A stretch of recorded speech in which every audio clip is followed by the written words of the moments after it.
All right, what I'm going to demonstrate here is a movement to help strengthen and maybe even rehab your knees.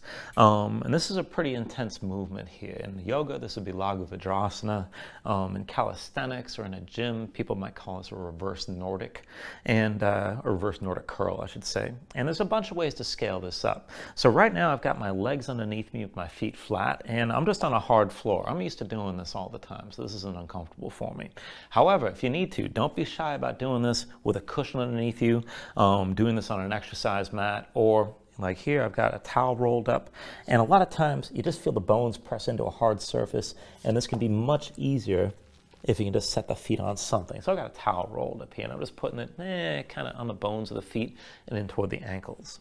Now, coming into this, what you do is you have your glutes engaged. You're going to come from kneeling and lean back. And you only want to take this as far back as you can control. So this is a relatively intense movement here. So to start, if you're not going to come back too far, and I'm going to use the blocks in a moment here, but just start with your feet supported, glutes engaged, kick down, and keep your feet pressing down. And just have your arms at your sides, maybe a little bit forward. You could reach. Sometimes it's more effective to make your hands into fists and keep that tension. Now, I do recommend just looking forward, at least down the tip of your nose. And then glutes engaged, hips stay pressed forward. You're going to hinge from the knees. Now, as you kick down, just lean back. Maybe you only take it a couple inches or so. And then come back up, but keep your glutes engaged. And then again, just hinge back, and you're definitely going to feel this around the knee joints and all through the thighs. And then come back up. And you can just work it through a short range. And if it feels plenty intense that way, you're probably doing enough. So don't worry about going too far back. Now, if you want to take things further, or if you want to see about taking it down to as full a range as you can, then if you haven't taken it down that far before, you want to have something behind you to stop you, to let you know when you've gone far enough. Now, you could have a chair behind you, you could have a box behind you a little bit higher. I'm going to set these yoga blogs up here just because, most people have something like this and it's convenient, but whatever you got around. So I'm going to set this up, and the idea is that I'm leaning back, and I should be able to bring my head to the blocks. You could set it up so that your back touches as well and bring something even closer, but just feel this out to wherever you want to take it. So again, starting from the knee, starting with the hips over the knees, squeeze your glutes and press the hips forward, kick down to the floor, and then again, hands forward, maybe make them into fists. But go ahead and lean this back, just look down the tip of your nose. And then once you touch, come all the way back up. And you just take it back and forth like this, holding that tension and coming back up.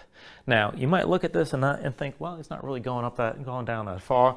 And this is probably about 20 inches or so. It's just shy of 2 feet. It may not look that far, but if you're not used to this kind of thing, it'll be pretty intense by itself. So if you want something even higher behind you, you can totally take it from there. You don't have to go very far to really feel what this does around the knee joint. And if it feels like it's too much, back off a little bit so you're not going down so far. And you just come back and forth for repetitions, holding tension around the joint. Now, if you want to take it deeper, you can always come down lower, of course. So I'm going to take one of the blocks away. And then again from here, kicking down, squeezing the glutes, leaning back, and just take it slow. And once you touch, come back up. And then after you've done this for a while, and this should take some time, you might be able to come all the way down without even using any sort of support. And this is intense, and I don't recommend busting this out for a whole lot of repetitions. This will take time. But what it moves toward is this movement here.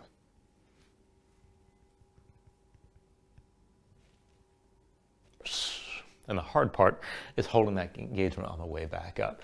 And just keep in mind, that last version, that's going to take some time to get to. So just scale it back from wherever you are, and especially if you're working on rehabbing your knees. Just go ahead and satisfy yourself with only coming back, say, about 6 to 10 inches, and then coming forward. As long as you're feeling around the joint, that's what you're looking for. So just have that in mind.